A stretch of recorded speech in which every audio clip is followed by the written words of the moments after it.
तो chemical bonding में सबसे पहले हम लोग जानते हैं आर्हेनियस कॉन्सेप्ट क्या होता है। कौन सा कॉन्सेप्ट? आर्हेनियस कॉन्सेप्ट हम लोग पढ़ चुके हैं ऐसे, यदि हम लोग बात करें तो कि आर्हेनियस कॉन्सेप्ट क्या होता है। आर्हेनियस कॉन्सेप्ट बेसिकली ये है कि हम लोग को पता है कि एसिड किसको बोलते हैं। बताओ एसिड किसको बोलते हैं हम लोग? एसिड? हाँ, जो H प्लस देता है उसको एसिड बोलते हैं। आर्हेनियस बोला कि जो H प्लस देगा, ठीक है, उसको हम लोग क्या बोलेंगे? तो उसको क्या बोलेंगे? एसिड। एसिड बोलेंगे। और जो OH माइनस देगा उसको बेस उसको बोलेंगे। क्या बोलेंगे? बेस। उसको बोलेंगे बेस। ये कौन बोला? आर्हेनियस। आर्हेनियस बोला कि उसको एसिड बोलेंगे और उसको क्या बोलेंगे? बेस बोलेंगे। तो पहला आर्हेनियस था। हम लोग देख रहे हैं कि अलग अलग तरह का कौन कौन था जिसको एसिड और बेस का डिफिनेशन अलग अलग तरीका से चेंज करते गया। सबसे पहले हम लोग वो जान रहे हैं। इसके बाद आया एक ब्रोंस्टेड लॉरी नाम का एक और साइंटिस्ट था। क्या नाम था? Bronsted Lowry. वो एक अलग थ्योरी दिया बेसिकली एसिड और बेस का। तो उसका थ्योरी क्या था यदि हम बात करते हैं तो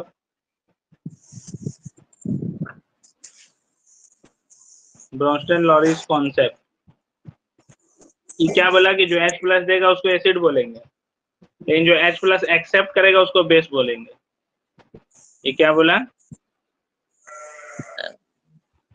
जो H प्लस देगा उसको एसिड बोलेंगे। एसिड बोलेंगे, और जो H प्लस एक्सेप्ट करेगा उसको बेस बोलेंगे।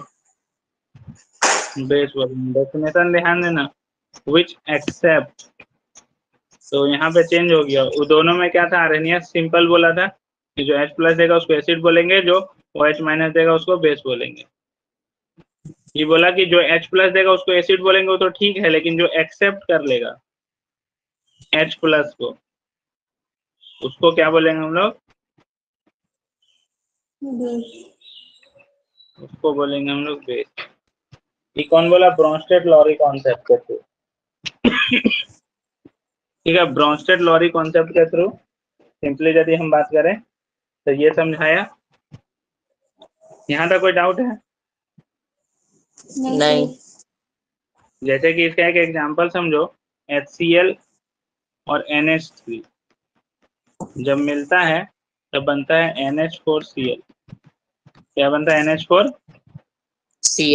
ये एसिड है और इसको हम लोग बेस क्यों बोलते हैं? यदि हम यहाँ पे ध्यान से देखें तो देखो, ये तो मेरे पास सॉल्ट है, ये सॉल्ट है हम लोग के पास। सॉल्ट किसका है? NH4। यदि हम इसको देखेंगे तो NH4 प्लस Cl माइनस में तोड़ सकते हैं इसको, इन्हें तोड़ सकते हैं। तो NH4 प्लस Cl माइनस में तोड़ सकते हैं। तो यहाँ पे देखो, पहले ही NH3 था, सिर्फ NH3 था। अब क्या कर लिया? ये H प्लस को एक्सेप्ट कर लिया। NH3 था सिंपली, अब फिर H प्लस को एक्सेप्ट किया तो क्या बन गया? तुम देखो NH4 प्लस बन गया। तो इसलिए हम इसको क्या बोले? बेस बोले। तो इसका थ्योरी यहाँ पे देखो यही बोलता है कि जो H प्लस को एक्सेप्ट कर ले। पहला तो सिंपल था कि जो H प्लस देगा उसको एसिड बोलेंगे, जो OH माइनस देगा उसको बेस बोलेंगे। अब यहाँ से आया कि जो H प्लस देगा उसको एसिड तो बोल ही रहे हैं, लेकिन जो एक्सेप्ट कर लेगा उसको हम लोग बेस बोलेंगे। तो इस एग्जाम्पल में तुमको दिखा होगा जो NH3 है वो H प्लस को एक्सेप्ट कर लिया, तो NH3 यहाँ पे क्या हो गया? बेस हो गया। समझ में आया कि नहीं आया? सर आया। तो इस तरह से हम लोग समझ सकते हैं कि कौन एसिड है और कौन बेस है।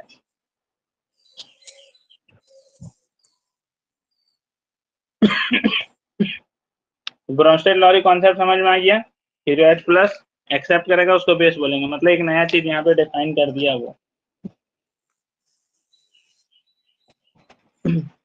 इसके बाद हम लोग के पास लुईस एसिड बेस कॉन्सेप्ट। हम लोग एसिड और बेस को देख रहे हैं बेसिकली। तो अभी अगला जो है हम लोग के पास वो है Lewis acid base concept. Lewis acid base concept ये क्या होता है यदि हम बात करें तो देखो लुईस एसिड बेस कॉन्सेप्ट क्या होता है। सबसे पहले हम लोग समझते हैं लुईस एसिड क्या होता है। लुईस जो था वो क्या बोला है एसिड के बारे में, क्या बोला कि किसको बोला कि एसिड बोलेंगे। तो लुईस का कहना था कि जो लोन पेयर को एक्सेप्ट करे, जो किसको एक्सेप्ट करे, अरे जो लोन पेयर को एक्सेप्ट करे, एक्सेप्ट करे मतलब जो लोन पेयर को रख सकता है उसको हम लोग क्या बोलेंगे,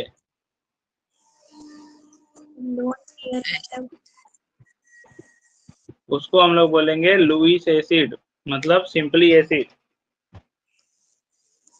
इसका एग्जांपल समझने की कोशिश करना, जैसे BF3 AlF3, यहाँ पे तुम समझना बोरोन का बाहर में कितना होता है इलेक्ट्रॉन।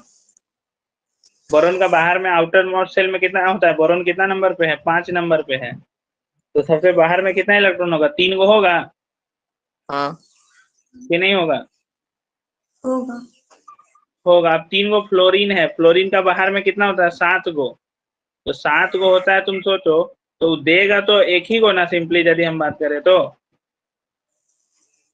मतलब जब इसे बॉन्ड बनाएगा तो यही एगो बनेगा ना बॉन्ड, क्योंकि उसको एगो चाहिए फ्लोरीन को। तो जब हम देखेंगे तो यहाँ पे बोरॉन के पास कितना इलेक्ट्रॉन बचेगा इस तरह करके, तुम सोचो यहाँ भी एक फ्लोरीन होगा, यहाँ भी एक फ्लोरीन होगा, तो बोरॉन के पास कितना इलेक्ट्रॉन रहेगा आउटर मोस्ट सेल में, आउटर मोस्ट सेल में बोरॉन के पास 6 ही इलेक्ट्रॉन रहेगा ना, 2 इलेक्ट्रॉन 2 इलेक्ट्रॉन और 2 इलेक्ट्रॉन। फ्लोरीन के पास मतलब बोरॉन के पास हो गया 6 इलेक्ट्रॉन, फ्लोरीन का तो 8 को हो जा रहा है, लेकिन बोरॉन के पास अभी भी 6 ही इलेक्ट्रॉन है। तो मतलब हम लोग को पता है क्या कि कोई भी जो एलिमेंट होता है उसको ऑक्टेट रूल कंप्लीट करना पड़ता है। ऑक्टेट रूल के तहत उसके पास कितना इलेक्ट्रॉन होना चाहिए 8 इलेक्ट्रॉन होना चाहिए। कितना इलेक्ट्रॉन होना चाहिए 8 इलेक्ट्रॉन होना चाहिए। तो मतलब अभी इलेक्ट्रॉन एक्सेप्ट कर सकता है या नहीं कर सकता है, मतलब इलेक्ट्रॉन ले सकता है या नहीं ले सकता है, ले सकता है। कम है तो ले सकता है ना, कि नहीं ले सकता है, तो उसको हम लोग बोल दिए, तो इसको हम लोग बोल दिए लुईस एसिड। क्या बोल दिए लुईस एसिड। अब इसी तरह है हम लोग के पास लुईस बेस। क्या है लुईस बेस।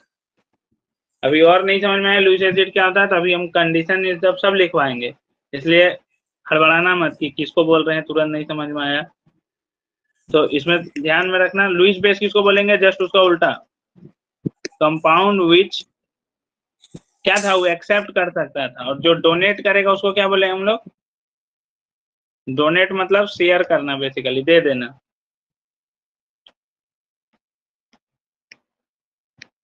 उसको क्या बोलेंगे हम लोग, बेस बोलेंगे। क्या बोलेंगे बेस। जैसे कि NH3 H2O, तो NH3 के पास हम लोग यदि ध्यान दें तो NH3 के पास नाइट्रोजन के पास 5 को इलेक्ट्रॉन होता है बाहर में, 3 को हाइड्रोजन से जुड़ भी जाएगा तो उसके साथ एगो लोन पेयर बच जाएगा, एक लोन पेयर बच जाएगा तो दे सकता है किसी को। सेम उसी तरह H2O का केस में है, ऑक्सीजन के पास भी लोन पेयर है, तो लोन पेयर दे सकता है किसी को, तो जो लोन पेयर को दे सकता है उसको हम लोग बोलते हैं लुईस बेस। जो लोन पेयर दे सकता है उसको क्या बोलते हैं हम लोग, लुईस बेस। आवाज आ रहा है सबके पास, छोटू तुम्हारे पास आवाज आ रहा है,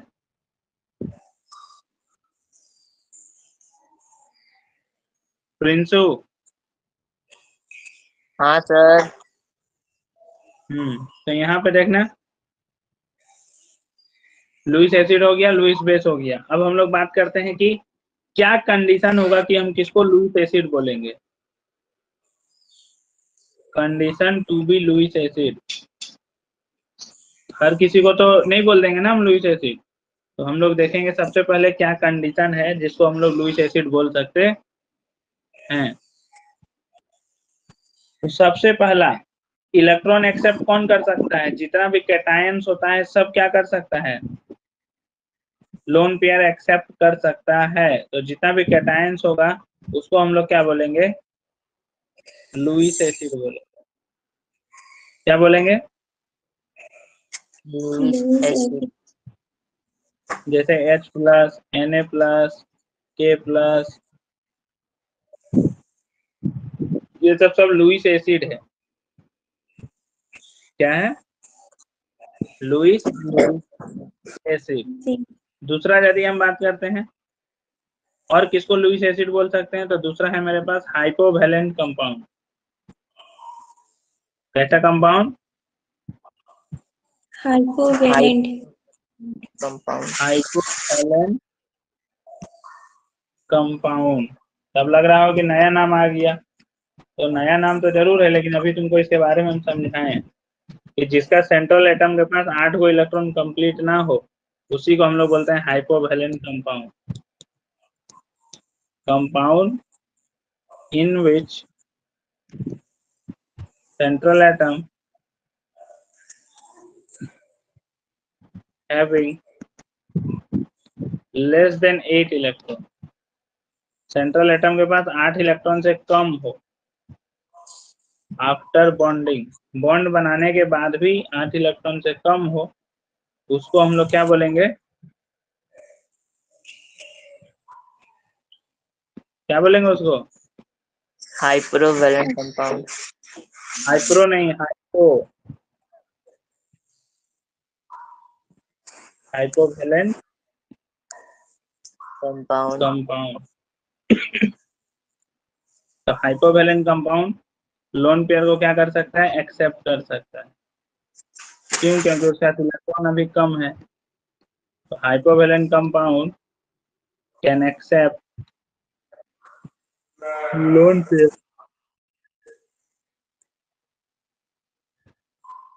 of electron and behave as Lewis acid।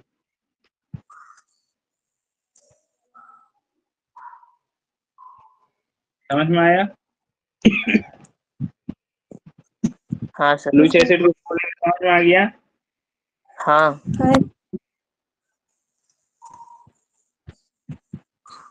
अगला और एग्जांपल देखो, इसमें एक एग्जांपल देख सकते हैं हम लोग सिंपली। इसका इलेक्ट्रॉन का कमी है वो है BeCl2। BeCl2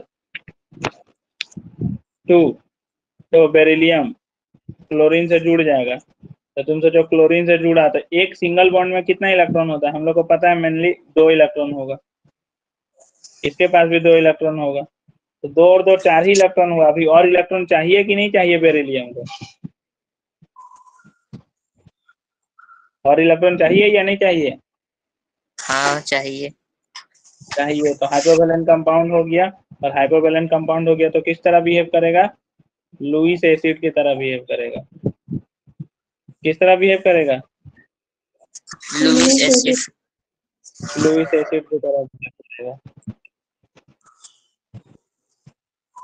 अब अगला यदि हम बात करते हैं और जो शो करेगा मतलब लुईस एसिड की तरह, तो वैसा एटम जो ज्यादा इलेक्ट्रोनेगेटिव एलिमेंट के साथ जुड़ा हुआ हो। Compound in which central atom is attached with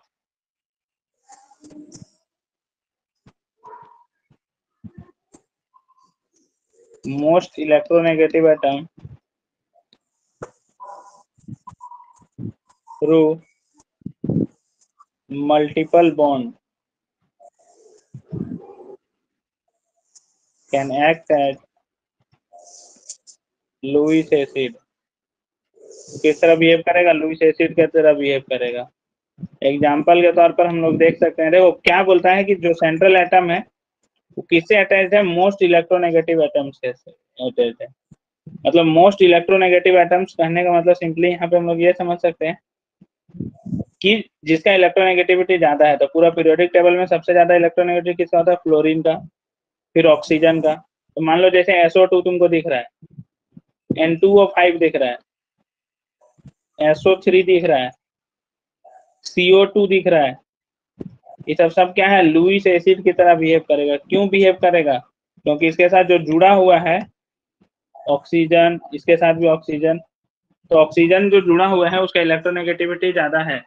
और सब मतलब हम यदि बात करें तो मल्टीपल बॉन्ड से जुड़ा हुआ है, सिर्फ एक बॉन्ड नहीं, सिंगल बॉन्ड नहीं, डबल बॉन्ड, ट्रिपल बॉन्ड, इस तरह से जुड़ा हुआ है यदि हम बात करते हैं। तो जनरली ऑक्सीजन तो डबल बॉन्ड बनाता है, तो डबल बॉन्ड से जुड़ा हुआ है यदि हम बात करते हैं। तो ऑक्सीजन का इलेक्ट्रोनेगेटिविटी ज्यादा है। तो हमको पता है कि इलेक्ट्रोनेगेटिविटी क्या होता है, क्योंकि शेयर्ड पेयर इलेक्ट्रॉन को अपनी ओर खींच लेता है। तो तुम सोचो सब अपनी ओर खींच लेगा, ऑक्सीजन मान लो अपनी ओर खींचने लगेगा, तो सल्फर के पास एक तरह से इलेक्ट्रॉन का कमी हो जाएगा या नहीं हो जाएगा? या फिर नाइट्रोजन के पास, या फिर यहाँ पे कार्बन के पास होगा या नहीं होगा? अगर इलेक्ट्रॉन का कमी हो जाएगा तो उसको इलेक्ट्रॉन चाहिए होगा या नहीं चाहिए होगा? चाहिए होगा। चाहिए होगा। समझ में आया? हाँ सर। तो उस तरह से वो लुईस एसिड की तरह बिहेव कर सकता है।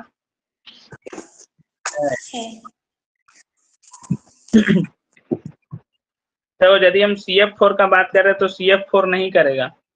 CF4 क्यों नहीं करेगा? तो यहाँ पे देखो, कार्बन कितना बॉन्ड बना लिया फ्लोरीन से? 4 गो बॉन्ड बना लिया, और फ्लोरीन के पास एक ही को बॉन्ड बनाने का बचा हुआ था, तो फ्लोरीन और बॉन्ड बना भी नहीं पाएगा। तो ये CF4 जो है वो लुईस एसिड की तरह बिहेव नहीं करेगा। क्यों नहीं करेगा? यहाँ पे ध्यान देना, फ्लोरीन जो है वो 9 नंबर पे होता है। देखो तो इसका electronic configuration 1s2 2s2 2p5 होगा। मान लो एक इलेक्ट्रॉन ले लेगा तो ये कितना बन जाएगा? 2p6 बन जाएगा। हाँ। अब तुम सोचो 2 में 2 के बाद क्या आ जाता है? 3s आ जाता है ना। हाँ। 2d तो होता नहीं है। नहीं। अब तुम सोचो 2d है ही नहीं, तो फ्लोरीन के पास वैकेंट ऑर्बिटल है ही नहीं, तो इलेक्ट्रॉन यदि लेगा भी तो कहाँ लेगा इलेक्ट्रॉन? कहीं नहीं ले पाएगा। सेम वही केस कार्बन के साथ भी होगा।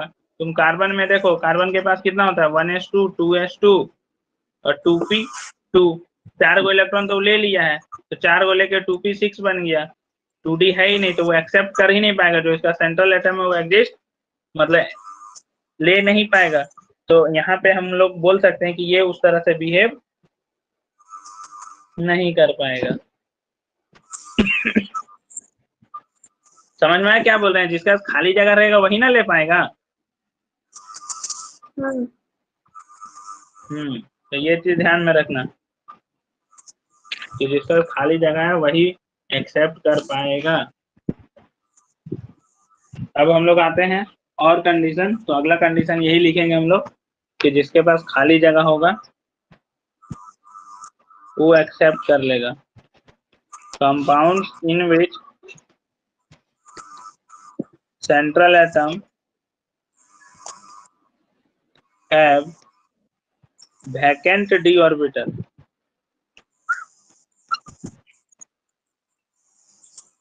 जिसका वैकेंट d ऑर्बिटल होगा वो क्या कर सकता है? लोन पेयर को एक्सेप्ट कर सकता है। और वो किसके जैसा बिहेव कर सकता है? किसके जैसा बिहेव कर सकता है? लुईस एसिड की तरह। क्या हुआ? नहीं समझ में आ रहा है क्या? क्या बोल रहे हैं? आ रहे हैं।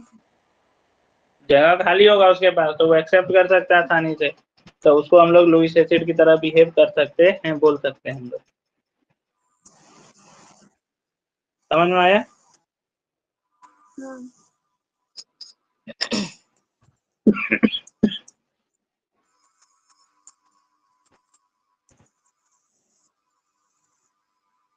अब यहाँ पे देखना, एक हम लोग देख रहे हैं हाइपर वैलेंट कंपाउंड। क्या देख रहे हैं? Hypervalent compound. क्या होना चाहिए, डेफिनेशन क्या होना चाहिए बताओ। अभी हाइपर पढ़ा तो क्या होना चाहिए डेफिनेशन में, हाइपर का क्या होना चाहिए बताओ तो थोड़ा सा। अभी हाइपर पढ़ लिया ना।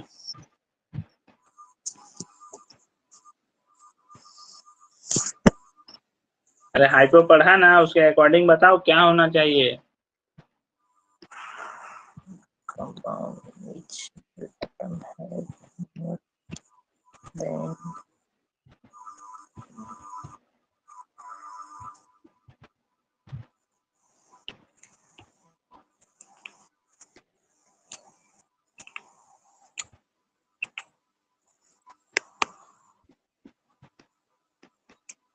किसको बोलेंगे हाइपरवैलेंट कंपाउंड। जिसका पास 8 इलेक्ट्रॉन से ज्यादा हो। हाइपो बोल रहे हैं मतलब कम, तो हाइपर मतलब ज्यादा, तो जिसके पास ज्यादा उसको बोलेंगे हाइपरवैलेंट कंपाउंड।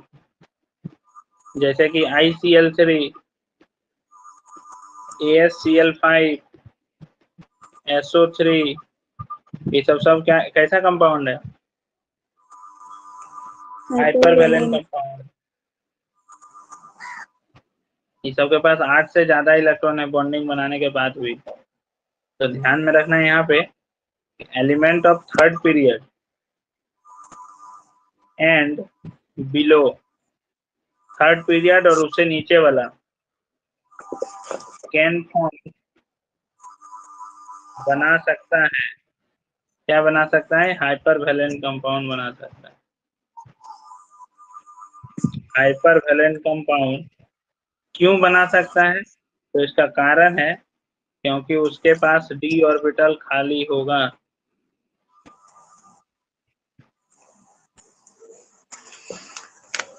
क्योंकि वो इलेक्ट्रॉन उसमें ले सकता है आराम से। समझ में आया क्या बोले। हाँ सर। ये थर्ड पीरियड और उससे बिलो वाला जितना भी होगा सब हाइपरवैलेंट कंपाउंड बना सकता है, क्योंकि सबके पास वैकेंट डी ऑर्बिटल होता है। अब हम लोग आते हैं कि लुईस बेस किसको बोलेंगे हम लोग। तो लुईस बेस क्या था, किसको बोलते थे लुईस बेस, उसमें लिखवाए थे तो क्या बोले थे कि लुईस बेस किसको बोलेंगे, जो H प्लस को स्टेप जो लोन पेयर दे, जो लोन पेयर को दे उसको बोलेंगे ना। हाँ क्या लक्ष्मी किसको बोल रहे थे, हाँ सर, जो लोन पेयर देता है। जो लोन पेयर देता है। तो लुईस बेस का क्या क्या कंडीशन होना चाहिए, सिंपली यदि हम बात करें तो पहला तो एकदम सिंपल है कि जितना भी एनायंस होगा सब किस तरह बिहेव कर सकता है, लुईस बेस की तरह, क्योंकि उसका इलेक्ट्रॉन है वो इलेक्ट्रॉन दे सकता है।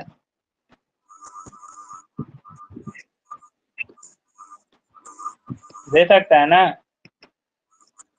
हाँ सर।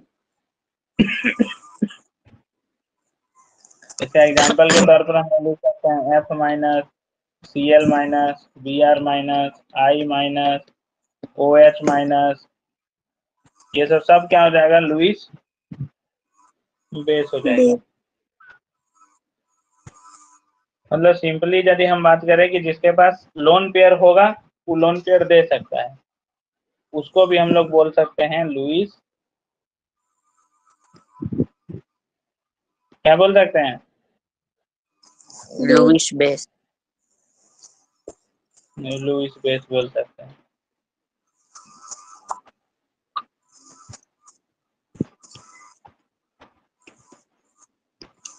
तो कम से कम यदि हम बात करते हैं जिसके पास एक लोन पेयर होगा वो क्या कर सकता है, डोनेट कर सकता है। तो डोनेट कर सकता है मतलब वो किसके जैसा बिहेव करेगा, लुईस बेस की तरह। लुईस बेस की तरह। तो इसका एग्जांपल में देखो उस समय लिखे थे हम लोग NH3 H2O, ये सब के पास क्या है, लोन पेयर है, तो ये सब क्या कर सकता है, डोनेट कर सकता है, कर सकता है डोनेट ना। हाँ। तो ये सब किसके जैसा बिहेव करने लगेगा? लुईस बेस की लुईस बेस की तरह। ठीक है। Yes sir. अब हम लोग बात करते हैं कोवैलेंसी का। कोवैलेंसी मतलब बेसिकली कितना किस तरह से शो कर सकता है। जैसे कि हम लोग देखते हैं SO2 बना लेता है, SO3 बना लेता है। तुम यहाँ देखो, सल्फर 4 को बॉन्ड बना लिया, यहाँ पे 6 को बना लिया।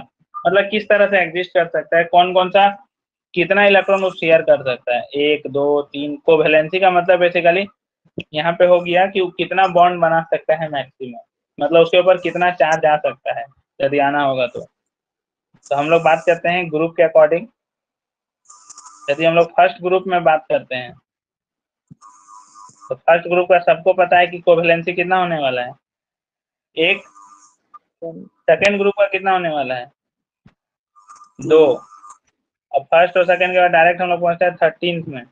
13th में कौन कौन है, बोरॉन, एल्युमिनियम, गैलियम, इंडियम और थैलियम। यदि इन सब का बात करते हैं वैलेंसी में, तो पहला जो 2 वो तुमको दिख रहा है, बोरॉन और एल्युमिनियम, ये सब 3 और 3 का शो करेगा वैलेंसी। इन गैलियम जो है 1 3 भी शो कर सकता है, ये भी 1 3 शो कर सकता है, और ये भी 1 3 शो कर सकता है। है।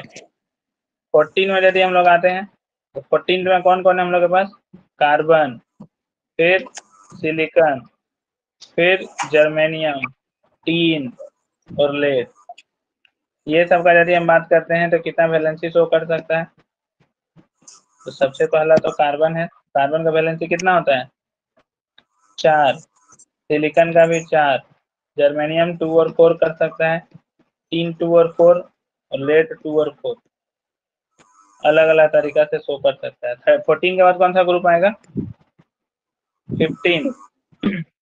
15 में कौन कौन है, नाइट्रोजन, फास्फोरस, आर्सेनिक, एंटीमनी और बिस्मथ। नाइट्रोजन यदि हम बात करते हैं तो कितना बॉन्ड बनाता था, 3। तो इसका वैलेंसी कितना होगा, 3। फास्फोरस का 3 और 5 भी हो सकता है, तुम देखा होगा PCl3 भी होता है इसका, और PCl5 भी होता है। तो 3 और 5 दोनों शो कर सकता है। सेम उसी तरह आर्सेनिक भी 3 और 5, एंटीमनी जो है वो भी 3 और 5, ये भी 3 और 5। और ग्रुप 16 का यदि हम बात करते हैं तो क्या क्या है, oxygen, sulphur, selenium, tellurium, polonium. Oxygen का तो सिर्फ और सिर्फ 2 है, सल्फर का 2 4 6 तीनों है, इसका भी 2 4 6 है। मतलब सब वेरिएबल वैलेंसी शो करता है। सिंपल सी यदि हम बात करते हैं तो कोई एक जैसा वैलेंसी शो नहीं करता है कि एक है फिक्स कर दिया। क्यों, क्योंकि ये लोग के पास वैकेंट डी ऑर्बिटल है, जैसा जरूरत पड़ा उसके अकॉर्डिंग बिहेव कर लिया।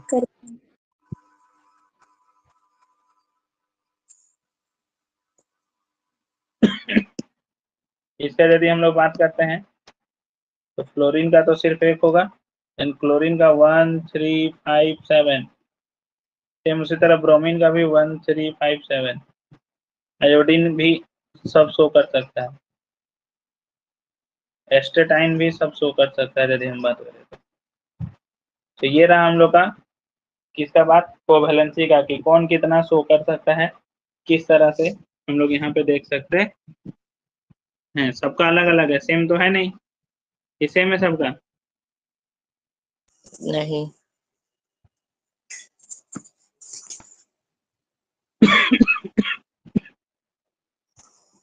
समझ में आया यहाँ तक कि कोई डाउट है? नहीं। नहीं सर। कोई डाउट नहीं है पक्का?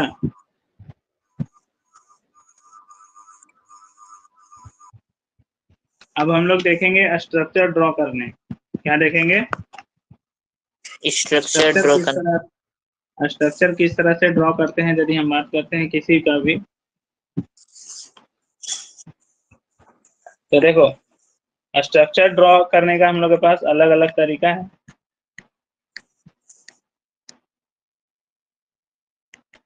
इसको हम लोग बेसिकली दो तरह से डिवाइड किए हैं। एक को हम लोग बोलते हैं लुईस डॉट स्ट्रक्चर।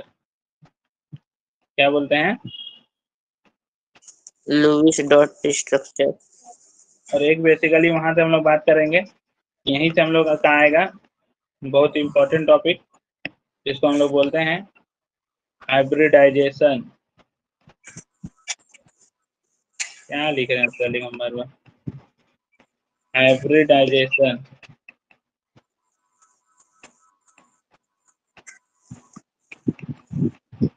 बहुत बार मतलब बेसिकली इसमें बहुत बार पूछा जाता है कि इसका हाइब्रिडाइजेशन क्या होगा, तो ये सब हम लोग देखेंगे यहाँ पे।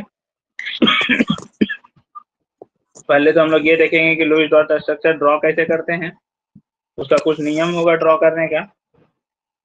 ठीक है, लुईस डॉट स्ट्रक्चर करने का क्या हम लोग के पास नियम है। यदि हम बात करते हैं तो ऐसा नहीं है कि डायरेक्टली किसी का भी हम लोग ड्रॉ कर देंगे लुईस डॉट स्ट्रक्चर और तुरंत हो जाएगा। अलग अलग थ्योरी आते जाएगा अब हम लोग के पास। मतलब कुल मिलाकर बात ये है कि अब हम लोग के पास अलग अलग थ्योरी मिलेगा कि किस तरह से हम लोग किसी चीज का स्ट्रक्चर वगैरह ड्रॉ कर सकते हैं।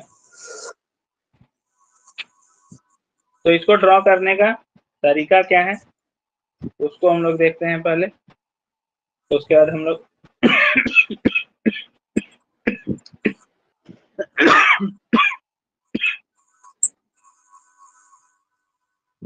यहाँ तक कोई डाउट नहीं ना? लुईस एसिड किसको बोलेंगे, लुईस बेस किसको बोलेंगे? नहीं सर। तो इसको हम लोग को कैलकुलेट करने के लिए कुछ फॉर्मूला जानना रहता है। और जो लुईस डॉट स्ट्रक्चर है बेसिकली वो किस पे बेस्ड है? वो बेस्ड है ऑक्टेट रूल पे बेस्ड है। किस पे बेस्ड है? Octet rule.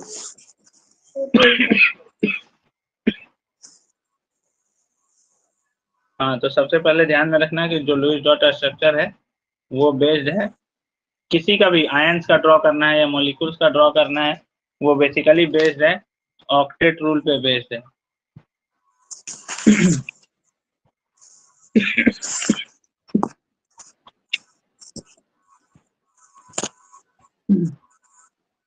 तो यहाँ पे ध्यान रखना बेस्ड ऑन ऑक्टेट रूल। पहले हम लोग लुईस डॉट स्ट्रक्चर का ही बात कर रहे हैं, बेस्ड ऑन ऑक्टेट रूल। ध्यान में रखना कि जब हम लोग ऊपर वाला का एलिमेंट का लेते हैं, जैसे कि तुम्हारे पास हाइड्रोजन है, फिर तुम्हारे पास लिथियम है, ये सब के लिए ऑक्टेट रूल ना होके क्या होगा? डुप्लेट रूल होगा। ऊपर वाला एलिमेंट जिसे हम लोग बात कर रहे हैं, चलिए क्या होगा? Duplet rule. सिंपली यदि हम बात कर सकते हैं, क्योंकि वो सब दो ही इलेक्ट्रॉन, मतलब बेसिकली वो लोग कितना बॉन्ड बनाएगा? दो ही। बेरिलियम को हटा भी सकते हैं, क्योंकि बेरिलियम का तुमको दिखा होगा BeCl2 है, ये लुईस एसिड की तरह मतलब बिहेव कर सकते हैं, क्योंकि इसके पास इलेक्ट्रॉन का कमी है, तो उसमें हम लोग कुछ बॉन्ड बना सकते हैं। तो मेनली ध्यान में रखना कि हाइड्रोजन और लिथियम ही होता है जो डुप्लेट रूल को फॉलो करता है। किसमें? लुईस डॉट स्ट्रक्चर में। समझ में आया क्या बोले कि नहीं आया? आ गया। हाँ, यहाँ पे बेसिकली यदि हम बात करते हैं और तो तुमको पता होगा कि जो तुम्हारे पास अभी तुम जो बॉन्ड पढ़ा था, ionic bond, covalent bond, ionic bond covalent bond पढ़ लिया है ना कि नहीं पढ़ा है? पढ़े हैं। हाँ, तो आयनिक बॉन्ड और कोवेलेंट बॉन्ड, तो यहाँ पे बेसिकली हम लोग जो बात कर रहे हैं वो बात कर रहे हैं कोवेलेंट बॉन्ड का, जनरली आयनिक बॉन्ड का नहीं बात कर रहे हैं यहाँ पे। ठीक है, तो देखो स्ट्रक्चर लिखने से पहले हम लोग कुछ थ्योरी जान लेते हैं। मान लो नहीं भी याद होगा तो कम से कम थोड़ा सा पता चल जाएगा कि क्या क्या होता है। तो सबसे पहला जैसा कि केमिकल बॉन्ड क्या होता है, सबसे पहला कोई भी केमिकल बॉन्ड क्या होता है? तो केमिकल बॉन्ड बेसिकली क्या है? A chemical bond can be defined as the attractive force as a result of which, तो ये जो हम लोग लिख रहे हैं डेफिनेशन वगैरह, वो स्टार्टिंग में तुमको मिलेगा थोड़ा सा डेफिनेशन, उसके बाद कुछ सवाल वगैरह आएगा जो सिंपल रहेगा, क्योंकि स्टार्टिंग में तुमको बेसिक चीज समझना है कि कौन सा क्या है। तो तुमको लग रहा होगा बहुत सारा थ्योरी आते जा रहा है, तो थ्योरी आएगा स्टार्टिंग में थोड़ा सा, फिर उसके बाद उसमें तुमको सवाल देखने को मिलेगा। इसमें अधिकतर सवाल बॉन्ड लेंथ, बॉन्ड एंगल, ये सबको देखने को मिलेगा तुमको। तो क्या बोल रहे हैं, केमिकल बॉन्ड को डिफाइन करने का तरीका क्या है। बेसिकली केमिकल बॉन्ड क्या है, एक अट्रैक्टिव फोर्स है as a result of which greater than 42 kilojoule per mole of energy is evolved। Evolve मतलब क्या होता है, रिलीज होना, मतलब बाहर निकलता है। कोई भी केमिकल बॉन्ड बेसिकली एक अट्रैक्टिव फोर्स है जिससे इतना एक मोल का यदि मतलब जो बॉन्ड है उसमें इतना एनर्जी रिलीज हो रहा है, हम लोग को मिल रहा है यदि हम बात करते हैं। ठीक है।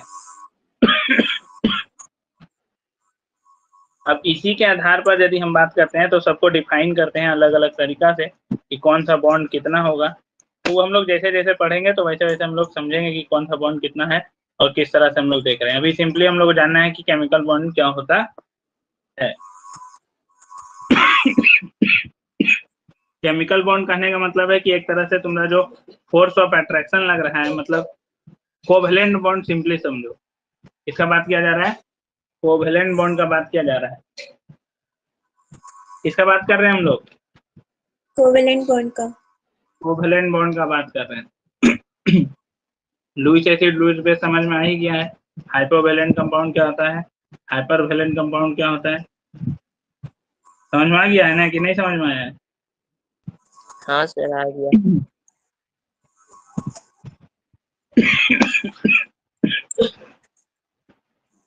जो कुछ एलिमेंट है हम लोग के पास, अभी हम लोग पढ़े थे कि ऑक्टेट रूल फॉलो करता है। ठीक है, ऑक्टेट रूल फॉलो करता है, लेकिन कुछ एलिमेंट ऐसा है जो ऑक्टेट रूल फॉलो नहीं करता है, तो उसके बारे में भी ध्यान में रखना है कौन कौन ऑक्टेट रूल फॉलो नहीं करता है। Odd electron species does not obey octet rule. जब ऑड इलेक्ट्रॉन स्पीसीज आएगा तब हम लोग उसमें और ज्यादा अच्छा समझेंगे। अभी सिर्फ इसका एग्जांपल समझते हैं हम लोग, जैसे NO, ClO2, ये सब जितना भी ऑड इलेक्ट्रॉन स्पीसीज तुमको दिखेगा वो कभी भी ऑक्टेट रूल को ओबे नहीं करता है, क्योंकि तुम यहाँ पे इलेक्ट्रॉन गिन के देखना तुम्हारे पास ऑड इलेक्ट्रॉन आ जाएगा। ऑड इलेक्ट्रॉन करने का मतलब जैसे कि मान लो नाइट्रोजन के पास कितना होता है, 5, ऑक्सीजन के साथ तू डबल बॉन्ड बनाएगा तो उसके पास कितना इलेक्ट्रॉन बच जाएगा, 3 को इलेक्ट्रॉन बच जाएगा। कितना बच जाएगा, 3। सेम उसी तरह क्लोरीन के पास देखना है, यहाँ पे ClO2 में क्लोरीन ऑक्सीजन के साथ डबल बॉन्ड बनाएगा तो 2 और 2 4 इलेक्ट्रॉन तो यूज हो जाएगा इसका, लेकिन इसके पास 3 इलेक्ट्रॉन और बच जाएगा। इसलिए जो ऑड इलेक्ट्रॉन स्पीसीज होता है वो सब ऑक्टेट रूल को फॉलो नहीं करता है। समझ में आया क्या बोले कि नहीं आया? कल ही बता, हाइपोवेलेंट और हाइपरवेलेंट समझ में आ गया है ना, कि एग्जांपल देके समझाना पड़ेगा, वहां हम डेफिनेशन लिखवाए हैं। सिर्फ इतना तो समझ में आया था ना कि इलेक्ट्रॉन कम था उसको बोल रहे थे हम लोग हाइपोवेलेंट। हाँ, जैसे कि देखो एक क्वेश्चन हम लोग मतलब समझा देते हैं। बेसिकली मान लो क्लोरीन है, तो बोरोन के पास हमको पता है कि कितना इलेक्ट्रॉन है, 3, 1 2 3। बाहर का सेल का बात कर रहे हैं हम। क्लोरीन के पास कितना इलेक्ट्रॉन है हमको पता है, 7, 2 2 4 2 6 और 1 7। सेम इसी तरह इस क्लोरीन के पास भी कितना होगा, 7 होगा। इधर वाला क्लोरीन के पास भी कितना होगा, 7। अब यहाँ पे यदि हम लोग देखते हैं तो इसमें देखो, एक क्लोरीन का हो गया 8, ये वाला ले लिया, तो ई क्लोरीन का इससे ले लिया 1 इलेक्ट्रॉन तो इसका भी हो गया 8, ई क्लोरीन का भी हो गया इससे ले लिया 8, बोरोन क्या करेगा, सबसे एक एक इलेक्ट्रॉन लेगा तो बोरोन का कितना होगा, देखो आउटर मोस्ट शेल में कितना इलेक्ट्रॉन लिया, देखो यहाँ से 2, यहाँ से 2 4 और यहाँ से 2 6। अभी भी बोरोन के पास यदि हम बात करते हैं तो कितना इलेक्ट्रॉन है, 6 ही इलेक्ट्रॉन है ना बॉन्ड बनाने के बाद। हाँ। तो इसको क्या बोलेंगे हम लोग, हाइपो या हाइपर, क्या बोलेंगे? हाइपो। मेरा आवाज रिटर्न क्यों आ रहा है? बंद करना एक बार तो ऑडियो, तुम लोग सबको।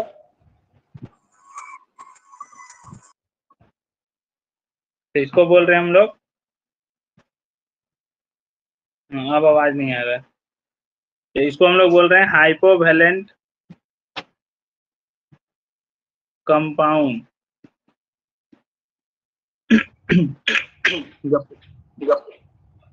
छोटू तुम ऑफ करो तो तुम्हारे कारण, पता नहीं तुम ऑन कर रहा है तो आवाज आ रहा है पूरा, मेरा आवाज खुद रिटर्न आ रहा है मेरे पास, बाकी ऑन कर रहा है कोई तो। लक्ष्मी तुम ऑन करना एक बार। हाँ, तो इसको हम लोग क्या बोल रहे हैं, हाइपोवैलेंट कंपाउंड बोल रहे हैं। ये ऑन कर रही है, कुछ नहीं आ रहा है। प्रिंसू तुम एक बार ऑन करना। तो हाइपोवैलेंट समझ में आ गया, हाइपोवैलेंट कंपाउंड किसको बोल रहे हैं हम लोग, क्योंकि उसके पास इलेक्ट्रॉन कम है। इसका में भी नहीं आ रहा है। छोटू जब ऑन कर रहा है तब आवाज मेरा वाला रिपीट हो रहा है, पता नहीं ऐसा क्यों हो रहा है। इन लोग के केस में तो नहीं हो रहा वैसा। तो ये हाइपोवैलेंट हो गया, फिर ऑन कर दिया, ऑफ कर दे रहे सर, ट्राई कर रहे थे।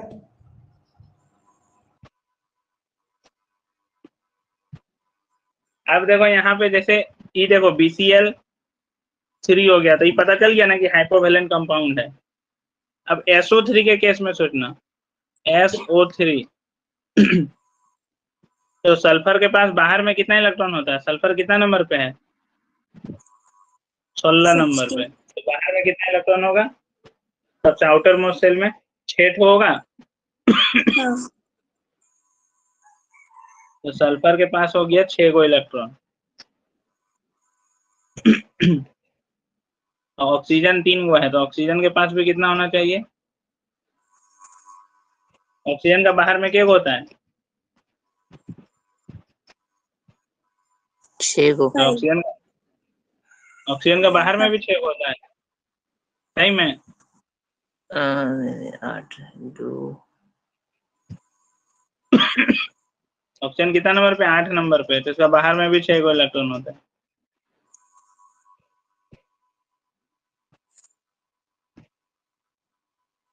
तो 2 2 4 और 2 6। तो ऑक्सीजन तो इससे ले लिया तो 8 हो गया, इसका इससे ले लिया तो इसका 8 हो गया, इसका भी 8 हो गया। तुम सल्फर का देखो, सल्फर यदि लेगा सबसे साथ बॉन्ड बनाएगा तो इसके पास कितना इलेक्ट्रॉन हो जाएगा,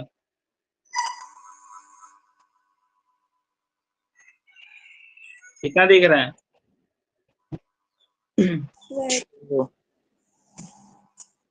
4 दिख रहा है कि 12 दिख रहा है, 12 भी तो बोले। यहाँ देखो 4 गो यहाँ पे है, 4 गो यहाँ पे है और 4 गो यहाँ पे है, 4 और 4 8 और 4 कितना हो गया, 12। 12 हो गया। तो हाइपो होगा या हाइपर, हाइपर। समझ में आया कि नहीं आया? हाँ, आ गया। हम लोग देख सकते हैं कि कौन हाइपो और कौन हाइपर है। तो जितना भी एलिमेंट होता है सबका टेंडेंसी क्या होता है, सब सोचता है कि बेसिकली हम लोग क्या करें, ऑक्टेट कंप्लीट कर लें, और अनपेयर्ड इलेक्ट्रॉन को पेयर करने का कोशिश करता है। अनपेयर्ड इलेक्ट्रॉन को क्या करने की कोशिश करता है, पेयर्ड करने का कोशिश करता है कि अनपेयर ना रहे कोई, सब पेयर हो जाए, उसका काम आसान हो जाएगा। तो पेयर अप होने से एनर्जी एक तरह से क्या होता है, देखो पेयर अप क्यों होना चाहता है कोई, क्योंकि पेयर अप होगा तो उसका एनर्जी पहले के कंपेयर में क्या हो जाएगा, कम हो जाएगा। पहले के कंपेयर में क्या हो जाएगा? कम हो जाएगा। कम हो जाएगा। अनपेयर्ड इलेक्ट्रॉन का एनर्जी थोड़ा सा ज्यादा रहता है यदि हम बात करते हैं तो।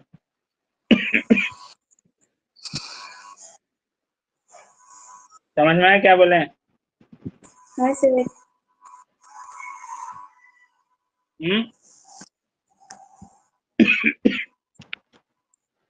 तो यहाँ पे एक चीज लिख लो कि अनपेयर्ड इलेक्ट्रॉन का बेसिकली यहाँ पे कॉन्सेप्ट क्या है। तो जितना भी एलिमेंट है सब ट्राई करता है, element tries to pair up their unpaired electron by forming bond because paired system is more stable। तो पेयर्ड सिस्टम होता है वो क्या होता है? ज्यादा स्टेबल होता है। समझ में आया क्या बोले? जो पेयर्ड सिस्टम होता है वो ज्यादा स्टेबल होता है। है।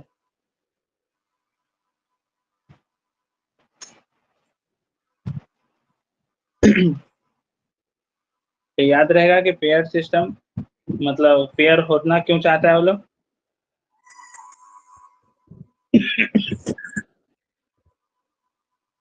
देखो एलिमेंट्स, कोई भी एलिमेंट बॉन्ड क्यों बनाना चाहता है बताओ तो? स्टेबल होने के लिए। स्टेबल होने के लिए। हाँ, तो ये भी चीज ध्यान में रखना कि कोई भी एलिमेंट चाहता है स्टेबल होने के लिए। स्टेबल होना है इसीलिए वो चाहता है कि बॉन्ड बना ले। यहाँ पे अगला में लिखे ना, elements combine to form a molecule so that they can minimize their potential energy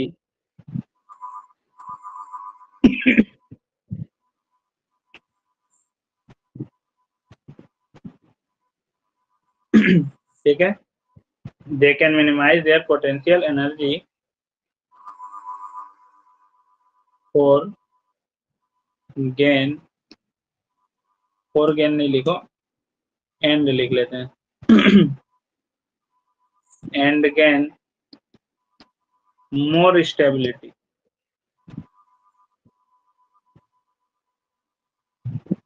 basically चाहता है क्या कि उसका पोटेंशियल एनर्जी कम हो जाए और वो ज्यादा से ज्यादा स्टेबिलिटी गेन कर ले।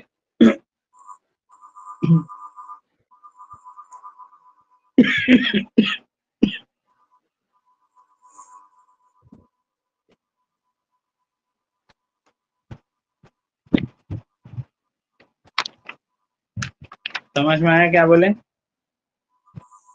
हाँ सर। कि नहीं आया? आ गया। ये चीज ध्यान में रखना कि सब ज्यादा एनर्जी इसलिए चाह रहा है क्योंकि वो ज्यादा स्टेबल होना चाह रहा है। तो मान लो जो इसका भी बॉन्ड का फॉर्मेशन हो रहा है, मान लो कोई नया कंपाउंड बन गया, इसका मतलब उसका एनर्जी पहले के कंपेयर में क्या हो गया? कम हो गया। पहले के कंपेयर में क्या हो गया? कम हो कम हो गया।